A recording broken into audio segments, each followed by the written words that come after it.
بسم اللہ الرحمن الرحیم۔ ناظرین محترم، کیا آپ جانتے ہیں کہ دنیا کا وہ کون سا پتھر ہے جسے زمین پر سب سے زیادہ بوسے دیے گئے ہیں؟ وہ کون سا پتھر ہے جسے حضرت ابراہیم علیہ السلام نے اپنے ہاتھوں سے بیت اللہ میں نصب کیا اور جسے دیکھ کر رسول اللہ صلی اللہ علیہ وآلہ وسلم کی آنکھوں سے آنسو جاری ہو گئے؟ جی ہاں، وہ پتھر ہے حجر اسود۔ آج ہم آپ کو حجر اسود کی ایسی داستان سنائیں گے جو صرف ایک پتھر کی کہانی نہیں بلکہ ایمان، محبت اور تاریخ کا ایسا باب ہے جو لاکھوں دلوں کو رب کی طرف کھینچ لاتا ہے۔ ناظرین محترم، حجر اسود خانہ کعبہ کے مشرقی کونے میں نصب وہ مقدس پتھر ہے جسے دیکھنے اور چھونے کی تمنا ہر مسلمان کے دل میں دھڑکتی ہے۔ یہ پتھر صرف ایک تاریخی یادگار نہیں بلکہ ایک عظیم نشانی ہے جسے جنت سے لایا گیا۔ اسلامی روایات کے مطابق حجر اسود جنت کا پتھر ہے اور حضرت عبداللہ بن عباس رضی اللہ تعالیٰ عنہ سے روایت ہے کہ آپ صلی اللہ علیہ وآلہ وسلم نے ارشاد فرمایا کہ حجر اسود جنت سے لایا گیا، وہ دودھ سے زیادہ سفید تھا لیکن بنی آدم کے گناہوں نے اسے سیاہ کر دیا۔ یہ روایت ترمذی شریف سے لی گئی ہے۔ یعنی یہ پتھر دراصل روشنی اور پاکیزگی کی علامت تھا، مگر انسانوں کے گناہوں کے اثر سے اس کا رنگ بدل گیا۔ جب حضرت ابراہیم علیہ السلام اور ان کے بیٹے حضرت اسماعیل علیہ السلام کو اللہ نے بیت اللہ تعمیر کرنے کا حکم دیا تو وہ کعبہ کی دیواریں بلند کر رہے تھے۔ اسی وقت اللہ نے جبرائیل علیہ السلام کے ذریعے حجر اسود کو جنت سے زمین پر اتارا۔ حضرت ابراہیم علیہ السلام نے اس پتھر کو خانہ کعبہ کے کونے میں نصب کر دیا۔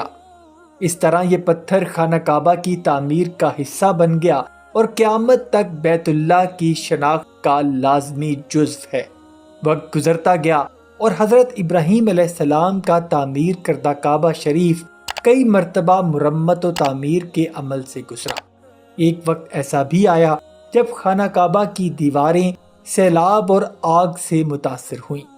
قریش نے خانہ کعبہ کی دوبارہ تعمیر کا فیصلہ کیا، لیکن جب معاملہ حجر اسود کو اپنی جگہ رکھنے کا آیا تو قبائل میں جھگڑا شروع ہو گیا۔ ہر قبیلہ چاہتا تھا کہ یہ شرف اسے حاصل ہو۔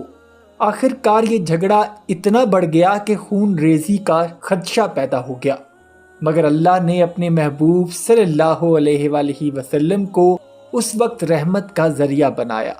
آپ صلی اللہ علیہ وآلہ وسلم نے اپنی چادر زمین پر بچھائی، حجر اسود کو اس پر رکھا اور ہر قبیلے کے سردار کو حکم دیا کہ وہ چادر کا ایک ایک کونا پکڑے۔ سب نے مل کر پتھر کو اٹھایا اور پھر رسول اللہ صلی اللہ علیہ وآلہ وسلم نے اپنے دست مبارک سے حجر اسود کو اس کی جگہ پر نصب کر دیا۔ یہ فیصلہ اتنا انصاف پر مبنی اور دانش مندانہ تھا کہ سب نے آپ صلی اللہ علیہ وآلہ وسلم کو محمد الامین کہا۔ حضرت عمر بن خطاب رضی اللہ تعالیٰ عنہ نے حجر اسود کو بوسہ دیتے وقت کہا کہ اے پتھر، میں جانتا ہوں تو نہ نقصان پہنچا سکتا ہے نہ نفع دے سکتا ہے۔ اگر میں نے رسول اللہ صلی اللہ علیہ وآلہ وسلم کو تجھے بوسہ دیتے نہ دیکھا ہوتا تو کبھی تجھے نہ چومتا۔ یہ روایت صحیح بخاری سے لی گئی ہے۔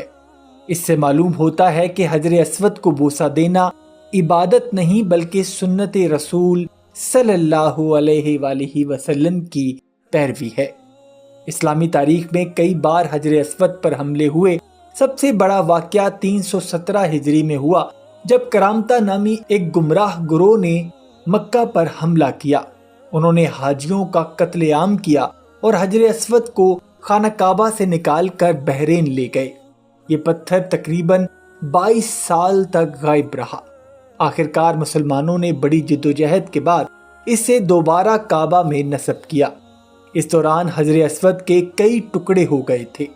آج حجر اسود کئی چھوٹے ٹکڑوں پر مشتمل ہے جو ایک چاندی کے فریم میں نصب ہیں۔ حرم مکی میں لاکھوں مسلمان طواف کرتے وقت حجر اسود کا استلام کرتے ہیں۔ یہ جاننا ضروری ہے کہ حجر اسود کو چومنا عبادت نہیں بلکہ رسول اللہ صلی اللہ علیہ وآلہ وسلم کی سنت کی پیروی ہے۔ یہ پتھر شفاعت نہیں کرتا، لیکن احادیث کے مطابق قیامت کے دن یہ گواہی دے گا کہ کس کس نے اسے ایمان کے ساتھ چھوا اور بوسہ دیا۔ ناظرین، تصور کیجئے کہ لاکھوں لوگ خانہ کعبہ کا طواف کر رہے ہیں۔ ہر بار جب وہ حجر اسود کے قریب آتے ہیں تو ہاتھ بلند کر کے بسم اللہ اللہ اکبر کہتے ہیں۔ کچھ خوش نصیب اپنے ہونٹوں سے اسے چوم بھی لیتے ہیں اور رب کی محبت میں آنکھوں سے آنسو بہاتے ہیں۔ یہ منظر اس بات کی علامت ہے کہ حجر اسود صرف ایک پتھر نہیں بلکہ جنت اور زمین کے درمیان ایک روحانی رشتہ ہے۔ حجر اسود کی تاریخ ہمیں بتاتی ہے کہ یہ عام پتھر نہیں بلکہ ایمان، اطاعت اور سنت کی علامت ہے۔ یہ ہمیں حضرت ابراہیم علیہ السلام کی قربانی، رسول اللہ صلی اللہ علیہ وآلہ وسلم کے عدل و حکمت اور امت مسلمہ کی محبت و اتحاد کی یاد دلاتا ہے۔ دوستو، جب بھی آپ مکہ مکرمہ جائیں اور حجر اسود کے قریب پہنچیں تو یاد رکھیے یہ وہ پتھر ہے جو جنت سے آیا ہے اور کل قیامت کے دن آپ کی گواہی دے سکتا ہے۔ اسے چومنا سنت ہے، لیکن اصل مقصد یہ ہے کہ دل اللہ کے ذکر اور رسول اللہ صلی اللہ علیہ وآلہ وسلم کی محبت سے لبریز ہو۔ امید کرتا ہوں ناظرین آج کی ویڈیو آپ کو پسند آئی ہوگی۔ اگر ویڈیو پسند آئی ہے تو ویڈیو کو لائک اور شیئر ضرور کیجیے گا، اور جاتے جاتے چینل کو سبسکرائب کر کے ہماری حوصلہ افزائی بھی کر دیجیے۔ اپنا اور اپنے گھر والوں کا بہت سا خیال رکھیے گا۔ اللہ حافظ۔